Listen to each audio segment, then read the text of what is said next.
My topic is increasing melanoma rates, what we can do. Hi, I'm Lauren Bucci, and recent research has led doctors to believe that cases of skin cancer have been steadily rising throughout the last decade. It has also been found that melanoma rates have been increasing among adolescents and young females especially.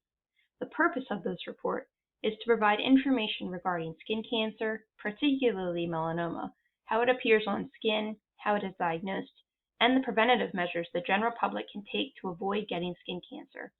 Creating more awareness of this cancer and providing steps to prevent it from happening is vital to decreasing the number of melanoma cases. Providing more information to the public would help create an understanding of how dangerous this cancer is. So, what is melanoma? It is a serious form of skin cancer that begins in cells called melanocytes. While it is not as common as other forms of skin cancer, it is more dangerous because of its ability to spread to other organs more rapidly if it is not treated at an early stage. On this slide, you can see an example of what a melanoma looks like on the skin. Note its asymmetry, border irregularity, and color differences within. These are warning signs for melanoma, and I will talk more about this in the upcoming slides. So how can this affect you? Anybody can be diagnosed with skin cancer, even people who don't regularly go out in the sun. You probably already know a friend or family member that has been diagnosed with skin cancer, even if it wasn't melanoma. There are 3 solutions to this problem: sunscreen and other sun protective measures, avoiding tanning beds, and seeing a dermatologist on a routine basis. You will see throughout this report why the combination of all 3 actions will be the most beneficial in reducing the rate of melanoma and other skin cancers. So starting off with sunscreen, most melanomas are caused by the sun. About 86% of melanomas can be attributed to exposure from the sun. UV radiation is a proven human carcinogen. Sunscreen provides protection from UV rays associated with the development of melanoma. You can see in the Google survey given to staff and patients at my dermatology office, 1/2 of the 38 individuals who took the survey wore sunscreen in the past. Additionally, when asked if they were more careful now, most people stated they were more protective, all in a variety of different ways. This may be an indicator that sunscreen use has been getting more popular over the years and its benefits more widely known. Now that individuals know that sunscreen is an effective tool in protecting themselves from the sun, the next step is figuring out which sunscreen to buy. So, which one should they buy? According to the American Academy of Dermatology, an individual should choose a sunscreen that is broad spectrum, has an SPF of 30 or higher, and is water resistant. Broad spectrum means that the sunscreen protects the skin from ultraviolet A and ultraviolet B, UVA and UVB rays, both of which can cause skin cancer. The SPF is an indication of how well that sunscreen will protect a person, and the higher the SPF, the better protection it offers. In an interview with Dr. John Laskus, dermatologist at my dermatology office, he said the following: "As long as it has an SPF of 30 or higher, and you like it, it's fine." He went on to explain that there are a lot of brands advertising that they offer the most protection, but all sunscreens act the same, so it doesn't make sense to waste money on an expensive sunscreen. Cost is important to consumers, but sunscreen tends to be relatively cheap, usually between $3 and $10 per bottle. So how should you apply sunscreen? It seems like a basic thing, but people get it wrong a lot of the time. First, apply sunscreen before you go outdoors. Second, apply enough sunscreen. It should fill about 1 shot glass. 3, apply sunscreen to all areas not covered by clothing. This includes the lips, the scalp, the ears, etc. And 4, reapply every 2 hours or after swimming or sweating.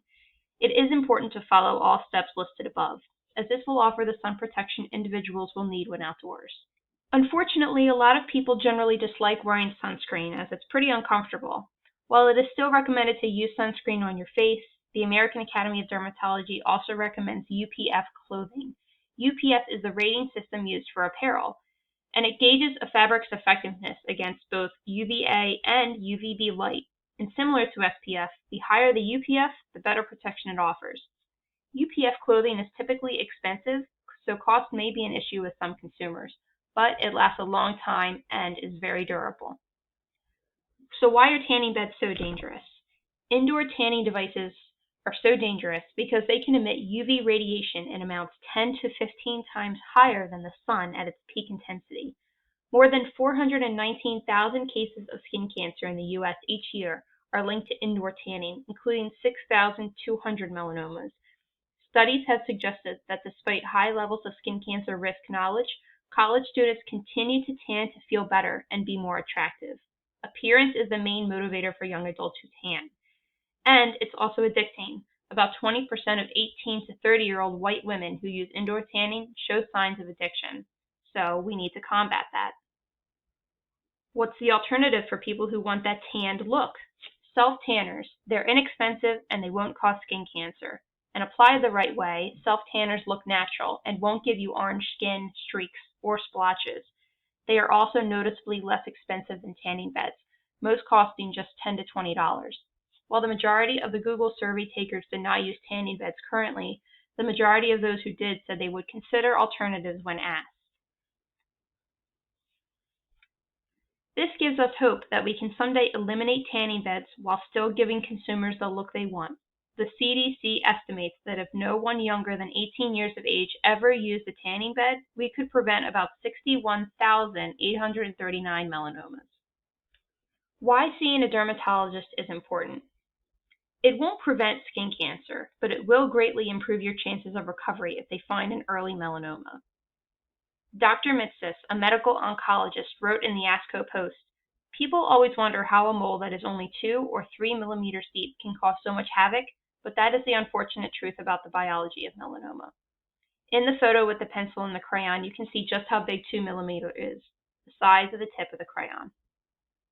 That's why it can be so hard for an average individual to see a melanoma. This is why a dermatologist is important. They are trained to see lesions like that. Across the board, dermatologists recommend performing a skin exam every month to observe any changing lesions. The AAD recommends using the ABCDEs of melanoma to help distinguish normal moles from abnormal ones.